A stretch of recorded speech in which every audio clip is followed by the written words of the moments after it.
Boa tarde a todos. Estamos mais uma vez reunidos para dar continuidade aos estudos do Livro dos Espíritos. Estamos aqui fazendo uma transmissão para o Centro Espírita Casa do Caminho, né? Então, assim, vamos rogar ao Dr. Erma, aos amigos espirituais da Casa do Caminho, que nos ampare, nos dê força, nos dê forças, né, para enfrentar essas dificuldades que estamos passando ainda, né? Então, que a gente possa ter serenidade, tranquilidade para enfrentar as dificuldades a qual elas vêm se apresentando, né? E a gente poder passar da melhor forma possível esse ano que se inicia de 2022. Que assim seja, graças a Deus. E na tarde de hoje nós vamos estudar da volta do espírito extinto à vida corpórea à vida espiritual. E vamos nos itens a alma após a morte, sua individualidade e vida eterna, separação da alma e do corpo e perturbação espiritual. Esse aqui é o do capítulo 3 da segunda parte. Então ele começa aqui na 149. O que sucede à alma no instante da morte? E os espíritos respondem que volta a ser espírito. Volta para o mundo dos espíritos da onde eles haviam saído momentaneamente. Então aqui, na introdução, Kardec traz para todos nós, ele faz uma separação para que nós soubéssemos. Quando falar de espírito encarnado, ele trabalha como alma. E o espírito errante, né, ele vai trabalhar como espírito. Então, quando ele fala aqui que volta a ser espírito, na realidade, né, conforme sucedeu a morte do corpo físico, essa alma, esse espírito retorna para o mundo espiritual, né? É só a gente ter esse entendimento, porque Kardec coloca isso para nós. Na 150, a alma após a morte conserva a sua individualidade? Sim, jamais a perde. Que seria ela se não a conservasse? Tá? Então, assim, o que é a nossa individualidade? Quer dizer, a individualidade é o próprio espírito, que vem trazendo ao longo das encarnações, né?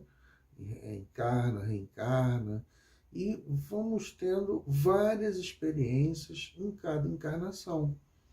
E cada encarnação nós estamos numa personalidade diferente. No meu caso hoje eu estou na personalidade Otávio, né? Mas em outras encarnações posso ter vindo como uma mulher, né? Outras como homem também, enfim. Então são outras experiências em outras famílias, em outros países, e cada dificuldade, cada circunstância dessa é que vai nos possibilitando esse crescimento da nossa individualidade, né? Então, assim, são as experiências que nós vamos tendo a cada encarnação e nós vamos nos modificando, progredindo, já que a lei é de progresso. E no livro Ser Consciente, Joana fala isso, ó, é o somatório de todas as experiências, é o ser pleno e potente, é o espírito em si mesmo, imperecível, né? Então a gente adquire todas essas qualidades, né, que nós vamos modificando, buscando a cada encarnação ser um pouco melhor, enfim, e até a gente sair desse simples ignorante, podemos chegar ao espírito puro. E eu trago também aqui do Leon Denis, né, ele falando exatamente sobre isso, né? Ele coloca da seguinte forma: dirige incessantemente vosso pensamento para esta verdade. podeis vir a ser o que quiserdes, e sabei querer ser cada vez maiores e melhores. Tal é a noção do progresso eterno e o meio de realizá-lo. Tal é o segredo da força mental, da qual emana todas as forças magnéticas e físicas. Quando tiverdes conquistado esse domínio sobre vós mesmos, não mais tereis que temer os retardamentos, nem as quedas, nem as doenças, nem a morte. Tereis feito de vosso eu, inferior e frágil, uma alta e poderosa individualidade. Né? Então, assim, Leon Denis traz isso, né, nessa questão, mostrando para a gente que todas as nossas experiências vão nos tornar, né, como ele coloca aqui, uma individualidade mais poderosa e no sentido da gente ter maior conhecimento, poder entender melhor a nossa vida, como isso se reflete, né? Então, isso que é a nossa individualidade. São essas experiências e nós vamos crescendo, armazenando todas essas experiências. Né?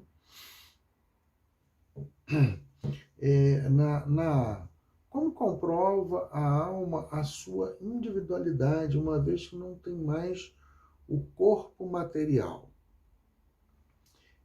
Continua a ter um fluido que lhe é próprio, aurido na atmosfera do seu planeta, e que guarda a aparência de sua última encarnação, seu perispírito. Essa é uma das formas a qual a gente consegue essa questão de a gente ter essa individualidade. E a outra são comunicações também, que recebemos e com determinados detalhes, nós podemos identificar quem é realmente aquela pessoa. Né? Na B, a alma nada leva consigo deste mundo? Nada. Apenas o bem e o mal que nós fazemos. Né? Então, que a gente fique claro que nós estamos aqui, não vamos levar nada daqui, títulos, bens materiais, nada disso. O que nós levamos com nós, como ele bota aqui mais aqui embaixo, né, é as nossas lembranças cheias de doçura ou de amargor, conforme a vida que nós levamos. Então, a gente poder trabalhar melhor, poder estarmos em condições mais favoráveis de, quando tiver a hora que partir, nós chegarmos melhores no mundo espiritual. Né? 151. Que pensar da opinião dos que dizem que após a morte a alma retorna a um todo universal? Né? Aos espíritos, porque essa pergunta ela se reflete assim, como tudo se transforma, né? Então, assim, retorna um todo. Então, se pensarmos só nessa questão do todo, aí os espíritos perderiam a sua individualidade, porque faria parte de um conjunto maior. Mas o que os espíritos nos respondem é um pouco diferente. Ele fala o seguinte, que o conjunto dos espíritos não forma um todo. Né? Então você tem como se fosse uma assembleia, então o número de espíritos que estão ali, eles formam um todo. Né? Quando estás numa assembleia, és parte integrante dela, mas não obstante, conserva sempre a tua individualidade. Né? Então, assim, quando o Kardec faz essa pergunta, né, que as pessoas falam em retorno do todo universal, os espíritos fazem essa separação para mostrar que nós continuamos com a nossa individualidade. Né? Na 152, que prova podemos ter da individualidade da alma depois da morte? Aí isso aqui ele dá uma repetida, né? Não tendes prova nas comunicações que recebeis? Né? Então, assim, São aquelas comunicações, como eu falei anteriormente, né? E também essa questão dos espíritos aparecerem, né?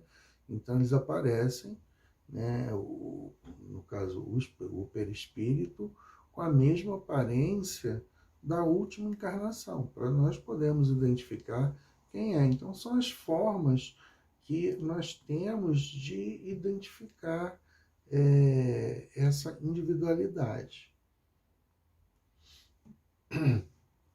Na nota de Kardec, ele coloca o seguinte: os que pensam que pela morte a alma reingressa no todo universal estão em erro. Estão certos se por todo universal tendem o conjunto dos seres incorpóreos. Conjunto de cada alma ou espírito é um elemento. A diversidade infinita que apresentam, sobre todos os aspectos, é consequência mesma de constituírem individualidades diversas. Desde que, porém, lá se nos deparam seres bons e maus, sábios e ignorantes, felizes e desgraçados, que lá os há de todos os caracteres, alegres e tristes, levianos, ponderados, etc. Patente se faz que eles são seres distintos. A individualidade ainda mais evidente se torna quando esses seres provam a sua identidade por indicações incontestáveis, particularidades individuais verificáveis referentes às suas vidas terrestres, né? Então, Kardec vem ressaltar isso nessa nota, mostrando como a gente pode fazer essa identificação da individualidade do espírito, né? 153. Em que sentido se deve entender a vida eterna? No dicionário que eu procurei, ele botou o seguinte: duração que não tem começo nem fim. Isso no dicionário. E os espíritos nos respondem que a vida do espírito é que é eterna. A do corpo físico ela é transitória. Então, nós encarnamos, reencarnamos, estamos sempre mudando o nosso corpo físico e trazendo sempre, né, com a nossa individualidade, tudo que nós aprendemos durante todas as outras encarnações. Então, as vidas passadas, né, vão influenciar na vida atual, porque essas experiências passadas é que formaram a individualidade atual. E conforme eu vou me desenvolvendo, né, depois do nascimento, a relação com a família, com o meio social, o país que nasci, né, então eu vou me modelando, buscando outras coisas a serem agregadas à minha individualidade, buscando corrigir os meus defeitos, né? Pode ser que eu possa agravar em alguns, mas sempre podendo progredir em outras situações. Então, como a lei de progresso, nós vamos trabalhando para nos melhorar. E assim, na questão 799, os espíritos falam: se não existe a dúvida mais da reencarnação, então é no presente que nós construímos o futuro. Quer dizer, se eu tenho essa ideia da reencarnação, então é agora que eu vou corrigindo as minhas dificuldades para que numa próxima encarnação eu venha melhor, com menos dificuldades, né? Seja uma pessoa mais tranquila, né? E aí nós vamos progredindo com isso.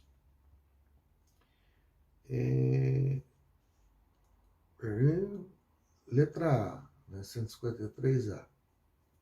Não seria mais exato chamar vida eterna a dos espíritos puros do que, tendo atingido a perfeição, não estão sujeitos a sofrer mais a prova? Os espíritos respondem: essa é antes a felicidade eterna. Quer dizer, quando chegamos a espíritos puros, nós vamos ter a felicidade eterna, né? Mas ele também fala que isso aqui é uma questão de palavras, né? Que a gente possa entender do nosso jeito ainda, né? Ainda são palavras que ficam difíceis para nós. E agora na separação da alma e do corpo. É dolorosa a separação da alma e do corpo? Não. O corpo quase sempre sofre mais durante a vida do que no momento da morte. A alma, nenhuma parte toma nisso. Os sofrimentos que algumas vezes se experimentam no instante da morte são um gozo para o espírito, que vê chegar o término do seu exílio. Quer dizer, tem lá até no Evangelho segundo o Espiritismo, né, a questão da melancolia, que fala, né, que é o espírito, ele está tão triste, tão melancólico com a vida a qual ele vive, que ele gostaria de estar retornando, né, à vida espiritual. E aqui é como os espíritos nos colocam, né? Ele vê que para o espírito o sofrimento, basicamente, ele não tem. Na realidade, ele está querendo voltar para o exílio, né? Porque o corpo físico limita o espírito. Então, o sofrimento maior que nós temos, na realidade, é a nossa vida. Então, nós temos o sofrimento do nosso corpo físico devido ao quê? Má decisões que nós tomamos para nossas vidas, né? Então, quantas situações que apareceram, nós tomamos decisões equivocadas.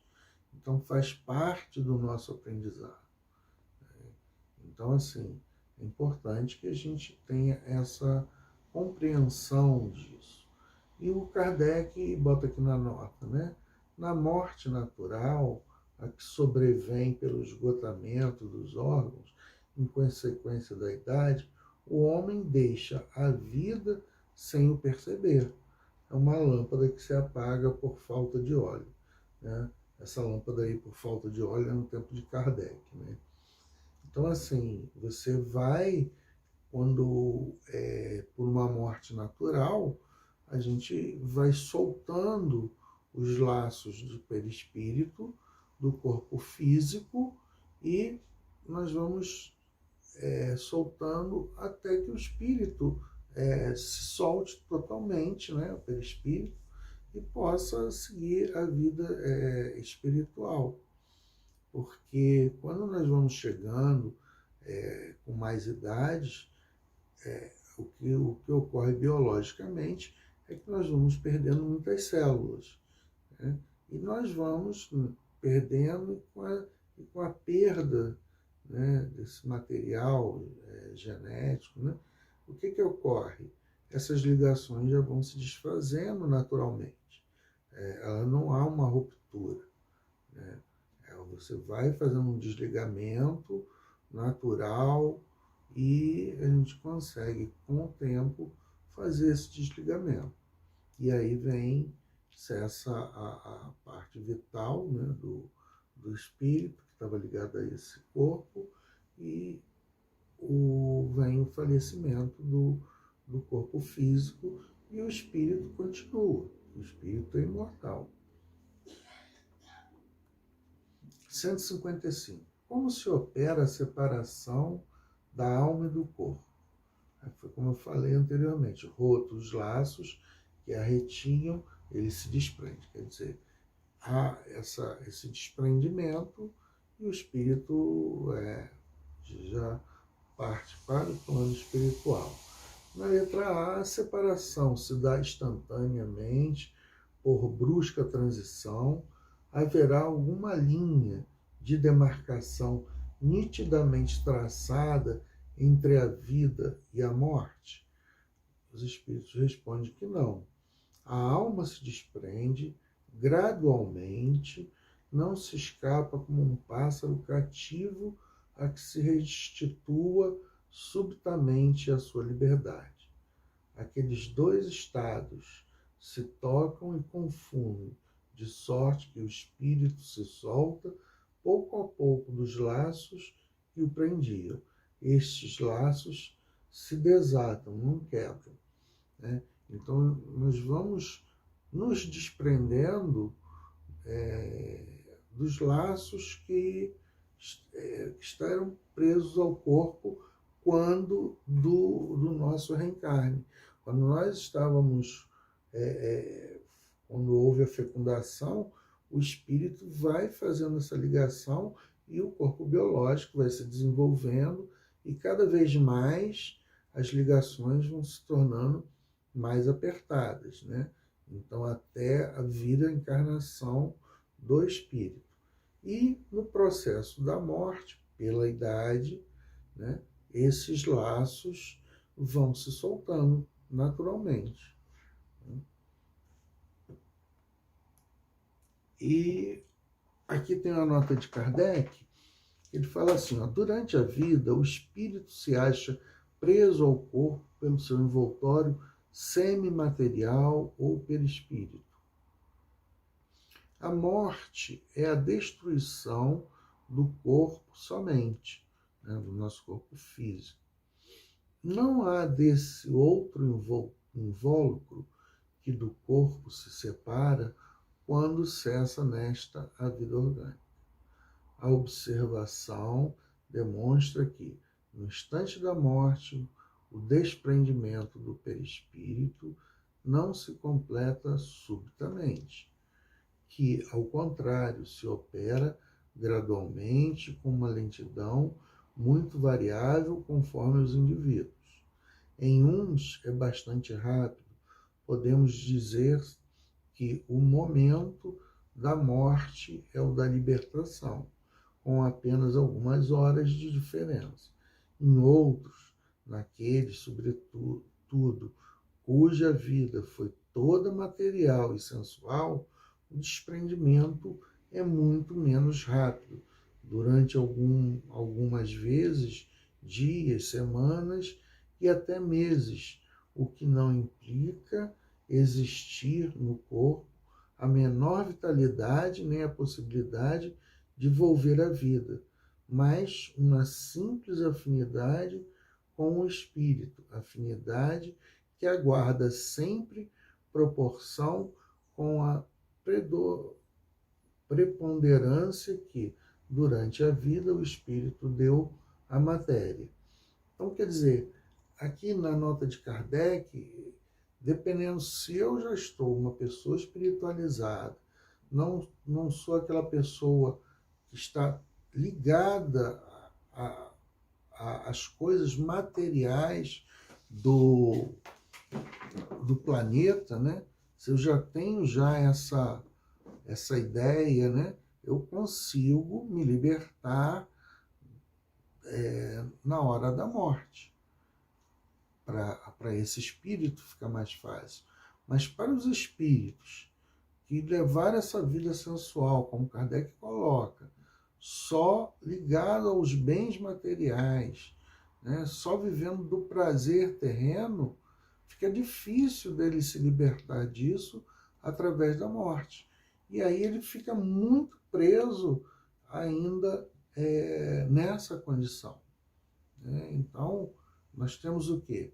Que estudarmos em relação à nossa vida espiritual, tentarmos ter um entendimento de que nós estamos apenas usufruindo das coisas, tendo as nossas relações são um aprendizado.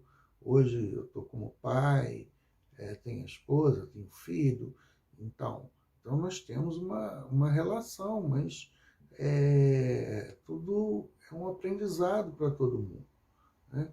E a gente entender que cada um é um espírito e nós temos que caminhar cada vez mais, aprender mais para podermos caminhar. Senão, na hora do desencarne, eu fico preso ao filho, fico preso à esposa, acabo não caminhando, tendo um sofrimento, tendo toda uma certa consequência, né? Então, quando nós estamos aqui, que façamos o nosso melhor, demos o nosso melhor. Na hora que tivermos que partir, e nós termos esse entendimento do que é a vida corporal, quando o espírito está encarnado e desencarnado, para nós fica, para quem tem esse conhecimento, fica mais fácil, né?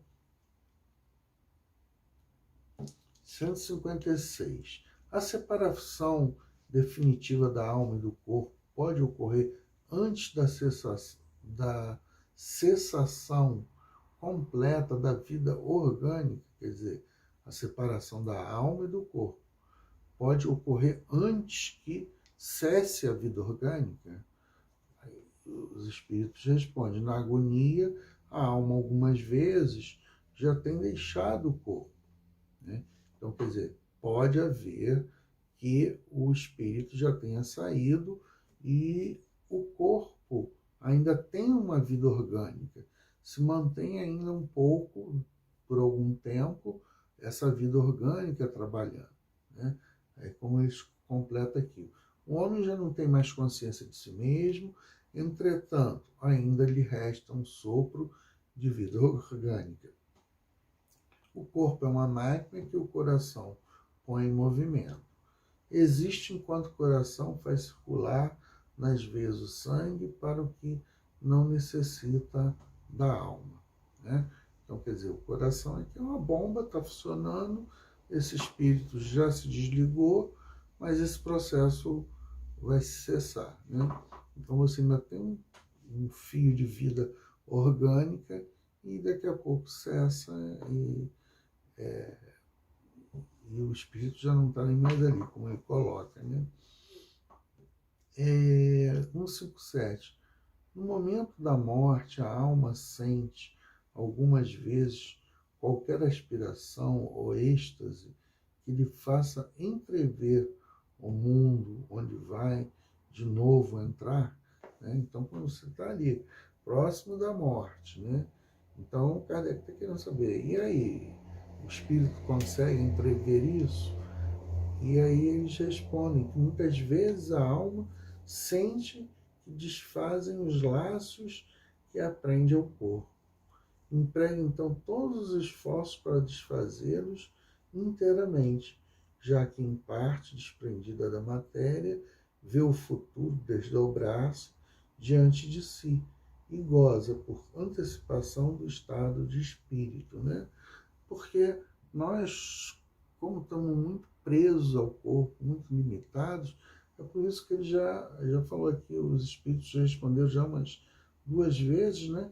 Dessa tendência do espírito querer se libertar do corpo físico, retornar ao mundo espiritual, né? Nós nos sentimos, né, como muitas vezes é colocado, como se fosse uma verdadeira prisão para o espírito, o corpo físico. A 158.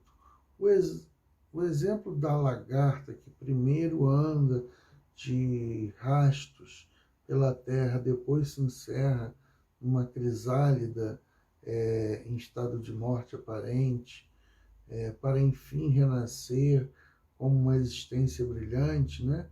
Aí ele quer saber da nossa nova existência, se isso poderia fazer uma comparação, né, com essa questão da reencarnação. Mas o Espírito fala, uma ideia acanhada disso daí, mas não é bem assim não. Então, assim, bota aqui uma certa comparação e tudo, mas não é bem dessa forma, né? Que sensação experimenta a alma no momento em que reconhece estar no mundo dos espíritos? Aqui ele coloca o seguinte, que vai depender muito como foi a nossa vida no plano terreno, né? Foi boa, foi ruim, né? O que eu deixei de fazer, o que eu fiz de forma equivocada, né? Então, isso vai ser, né, o estado a qual vou chegar lá. Então ele bota assim, ó, depende. Se praticasse o mal, se praticaste o mal, impelido pelo desejo de praticar, o primeiro momento te sentirias envergonhado de haver praticado. Com a alma do justo, as coisas se passam de modo bem diferente. Ela se sente como que aliviada de grande peso, pois que não teme nenhum olhar prescutor. Então isso vai depender de como estamos levando a nossa vida aqui terrena. O espírito se encontra imediatamente com os que conheceu na terra e que morreram antes dele?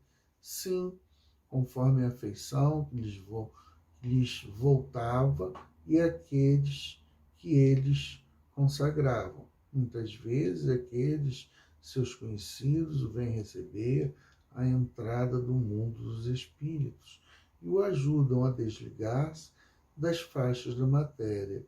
Encontra-se também com muitos dos que conheceu e perdeu de vista durante sua vida terrena. Vê os que estão na erraticidade. Né? Então, assim, nós sempre vamos ser recebidos por espíritos amigos, né? Espíritos familiares, né? o nosso anjo guardião, enfim, vai ser alguns espíritos que vão nos acolher. Né? Então, que a gente possa até angariar o maior número de pessoas, né, de espíritos aqui no nosso período de encarnado, para podermos ser bem recebidos. Né? 162. Após a decapitação, por exemplo, conserva o homem por alguns instantes a consciência de si mesmo? Resposta: não raro a conserva durante alguns minutos, até que a vida orgânica se tenha extinguido completamente. Mas também quase sempre a apreensão da morte lhe faz perder aquela consciência antes do momento do suplício. Né? Quer dizer, na realidade aqui se trata de uma morte brutal, né?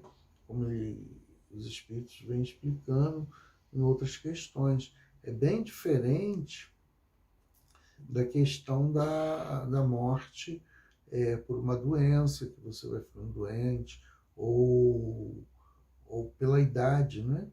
A qual os laços vão se desfazendo naturalmente. Agora, uma morte brutal é bem diferente a situação, né?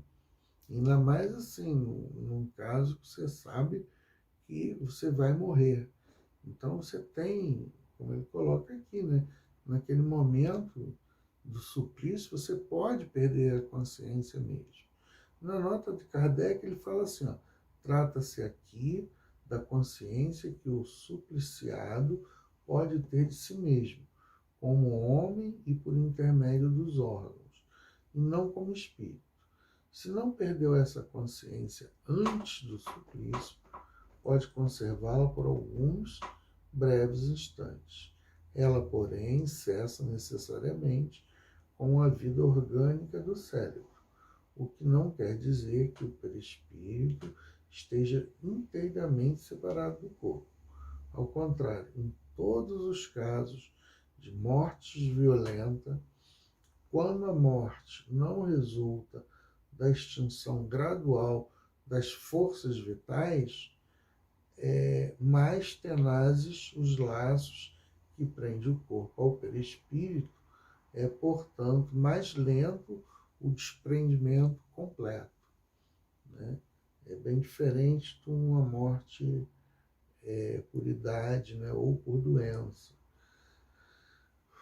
163. A alma tem consciência de si mesma imediatamente depois de deixar o corpo? Imediatamente não é bem o termo. A alma passa algum tempo em estado de perturbação. Né? Quer dizer, se eu tenho esse conhecimento, se eu já estou mais desligado da matéria, esse período de perturbação é bem menor. Porque se eu já tenho conhecimento, já sei, como nós estudamos aqui, o que vai ocorrer, fica mais fácil, né? Mas isso não garante, a gente vai ver aqui embaixo, né? O que garante a gente não ter essa perturbação é todo o bem que nós fazemos. Porque senão, se nós estaríamos aqui limitados a quem estuda a doutrina espírita. Não é o caso isso, né? Então, assim, tem que haver, aqui nós temos um conhecimento, mas isso não significa que as pessoas de outras religiões, ou que não tenham religiões, não possam fazer uma passagem sem grandes perturbações, né? Então, assim, foi uma pessoa do bem, uma pessoa que sempre ajudou a todo mundo, se desenvolveu moralmente, né? Então, essa pessoa, ela faz uma passagem tranquila, sem grandes perturbações. Aí ele bota aqui, ó, na 164, a perturbação que segue a separação da alma e do corpo é do mesmo grau e da mesma duração para todos os espíritos? Não. Depende da elevação de cada um, né? Então, assim, quando ele já bota aqui que depende da elevação de cada um, isso significa que ele não está aqui falando de quem é espírito. Ele está falando de elevação, né? Elevação moral do espírito. Aí ele continua aqui. Aquele que já está purificado se reconhece quase que imediatamente, pois que se libertou da matéria antes que cessasse a vida do corpo. Enquanto o homem carnal, aquele cuja consciência ainda não está pura, guarda por muito mais tempo a impressão da matéria, né? Então, é bom a gente atentar isso. Nós estudamos a doutrina espírita, temos esse conhecimento, né, de como isso procede, bem esclarecido, né? Mas isso não garante esse processo que nós de não termos essa perturbação. O que nos vai garantir realmente é o quê? É que a gente possa ser um espírito elevado. E a 165, conhecimento do espiritismo exerce alguma influência sobre a duração mais ou menos longa da perturbação? Influência muito grande. Por isso que o espírito já antecipadamente compreendia a sua situação, mas a prática do bem e a consciência pura são o que maior influência exercem, né? Então, assim, não basta, o espiritismo nos ajuda. Eu, por exemplo, antes de entrar na doutrina espírita, não tinha nenhum conhecimento desse, né? Mas se eu já fosse uma pessoa de bem, né, com todas essas práticas, né, sem mesmo ter entrado a doutrina, eu passaria sem perturbação, como ele coloca aqui, né? Ficaria muito mais simples. Mas, no meu caso, eu entrei na doutrina, estou estudando, aprendi, e isso me ajuda. Mas desde que eu possa também praticar o bem. Então, assim, é importante que a gente tenha essa visão do bem, né? É só com a prática do bem que a gente pode ter um ganho para a nossa individualidade, né? Na nota de Kardec aqui, para terminar, ele fala o seguinte: por ocasião da morte, tudo a princípio é confuso. Ela se acha como que aturdida no estado de uma pessoa que despertou de profundo sono e procura orientar-se sobre a sua situação. A lucidez das ideias e a memória do passado lhe voltam à medida que se apaga a influência da matéria que ela acaba de abandonar. Muito variável é o tempo que dura a perturbação que se segue à morte. Pode ser de algumas horas, como também de muitos meses e até muitos anos. Aqueles que, desde quando ainda viviam na terra, se identificaram com o estado futuro que os aguardava. São os que menos longa ela é, porque esses compreendem imediatamente a posição em que se encontram. Aquela perturbação apresenta circunstâncias especiais de acordo com os caracteres dos indivíduos e principalmente com o gênero de morte.